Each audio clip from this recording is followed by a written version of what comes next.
Welcome to Inside Pediatrics, a podcast brought to you by Children's Hospital of Alabama in Birmingham. I'm Conan Gasquet. Thanks so much for joining us today. We're talking about pediatric access to telemental health services, or the PATHS program here at Children's of Alabama. This program just received a HRSA grant of $1.5 million to continue the great work that they're doing here at Children's and in the state of Alabama. Joining me now to discuss this more is Dr. Vanita Yalamanchili. Thanks so much for your time today. Thank you so much for having me. So let's talk a little bit first about the PATHS program and kind of what the specific goals are of it. What is the purpose of this program? Well, this has really been a remarkable program to provide outreach and to provide treatment for many of our rural communities. That's how it started, was to increase treatment for our rural communities through our primary care providers. And so we started first with the rural communities. They'll call in with their questions, and then, depending on who they need to talk to, our social workers will kind of route them to those necessary providers. So with these rural communities, what are some of the challenges that they were facing that kind of created a need for this type of service? So unfortunately, there are just not enough child psychiatrists. There's a huge shortage of child psychiatrists. And as we all know, the mental health needs of children have increased exponentially, and there's just no way we can match those needs. And our pediatricians and our mid-level providers are the ones that are actually probably providing a majority of psychiatric services to children without having a whole bunch of training for this when they were, in residency or through their training.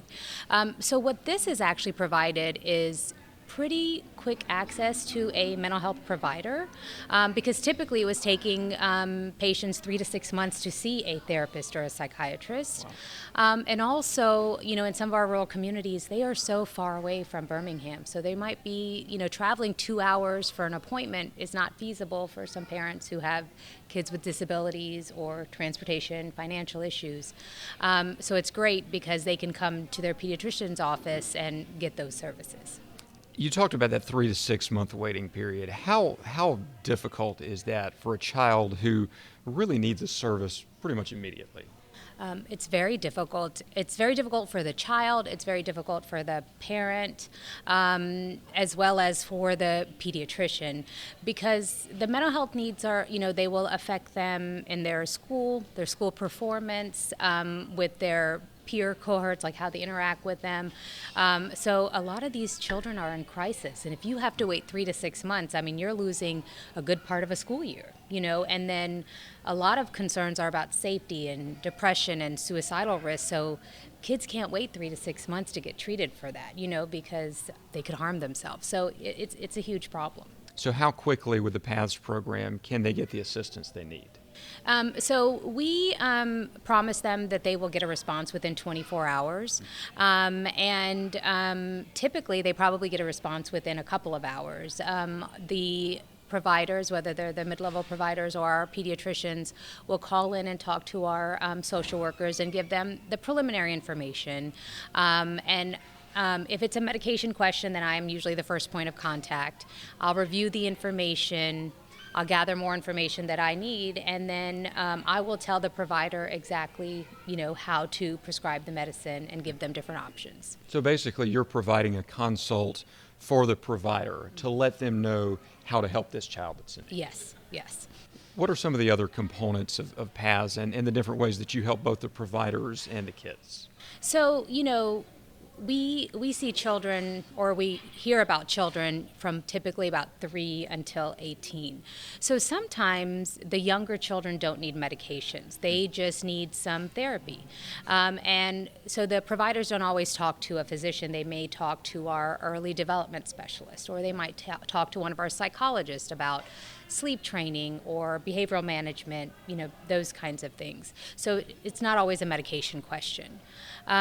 If it is a medication question and I am not able to provide relief after 1 or 2 consults, then we can also provide telemedicine services. And what's also very helpful with these telemedicine services is that the patients don't have to come all the way to Birmingham to see us. They actually have to come to the pediatrician's office.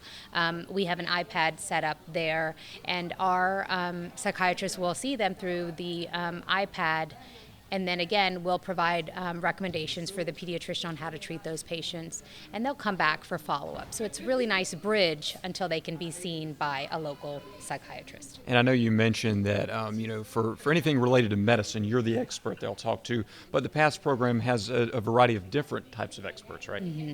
Yes, we have social workers, we have psychologists, we have early development specialists. So we have a pretty big team to kind of help. Not only do we provide treatment recommendations, but we also provide resources. So we have a great database of who are all the therapists in different counties throughout Alabama. And so that's very helpful because a lot of providers won't know what's in their area. And so we also help with we have a partial program here, so we can also help them make recommendations to our partial hospitalization program, or if they need hospitalizations, which hospitals are close. So it's not just therapeutic services, but we also give a lot of information about mental health resources in their communities. It's a great way, I guess, of connecting these patients with the resources they need, even if they're in an area that may not necessarily have those resources. Absolutely. And I know you talked about rural areas and some of the challenges they face, and that's how this program started, but it's really expanded beyond that, right? Absolutely. So we first started off with our rural communities, but now we have actually expanded to our urban communities, and we have quite a few practices here in Birmingham that have taken on this opportunity, because even though they are closer to us and they're closer to the children's, they also have the same waiting time, 3 to 6 months, and so they have a lot of kids in need, and we're able to provide the services for them as well. Has there been any way of measuring the progress that you've been able to make and the way that you've been able to make a difference in kids' lives through this program? So I don't have hard numbers, but just in my experience, our director will send every week, she'll talk about how she's adding more and more practices, and I'll think, how will I have time to answer all these questions? But what's really interesting is that, a physician will call in a few times, and when I do the consultation, I also provide education. And I explain, these are the situations in which I prescribe this medication, and if this doesn't work, you can try this. We discuss dosing, side effects. So actually, after a couple of times, and for the most part, the initial intervention that we make is very helpful, and they don't call me back. But I also think because we provide that education, after a couple of calls, that same pediatrician might not call me for a while because they'll say, well, you've taught me enough. Now I feel comfortable doing this on my own for many patients.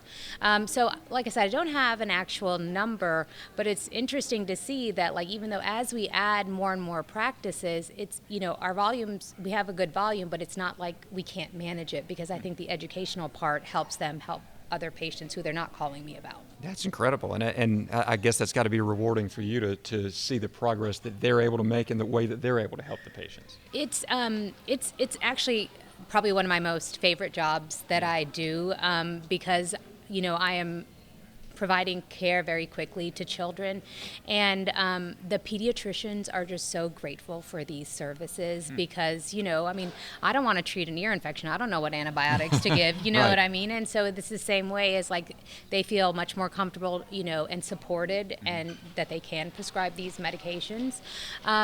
What's also very helpful is not only are we helping them, but they help me too. So just this last week, I was in the emergency room, and we had a patient who is part of, his physician is part of the PATS program. So I was able to tell that physician, hey, I saw him. I don't think he needs admission. I started this medication. I told him to come back to you in a week. These are what you're looking for. This is what you'll do next.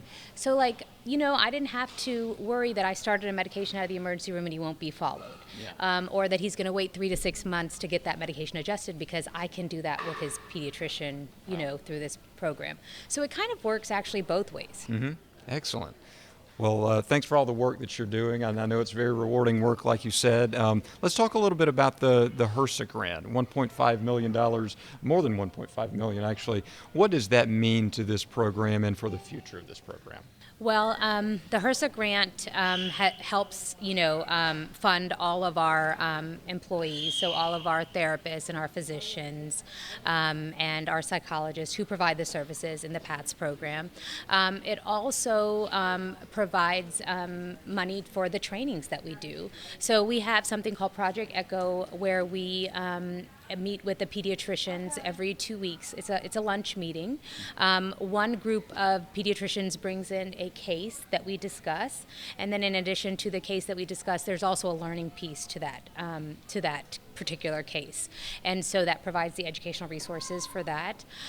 We have also trained 20 therapists and social workers in the rural communities in certain types of therapy, so that they can provide that, so that everybody doesn't have to come into the larger city. So we're providing more training, and as I talked to you about previously, when patients come in to do telemed services, that funding also pays for the iPads that we give to the pediatricians, so that they can obtain the telemedicine services with our psychiatrists. And so, it's going to really help fund the entire program. So y'all have made a lot of progress, done a lot of good work in the past, and have a lot of good things coming up in the future as Absolutely, well. Absolutely. All right, once again, Dr. Vanita Yalamenchili with Children's of Alabama and the PATHS program. Thanks so much for your time. Thank you. For more podcasts like this one, go to childrensal.org or wherever you find podcasts.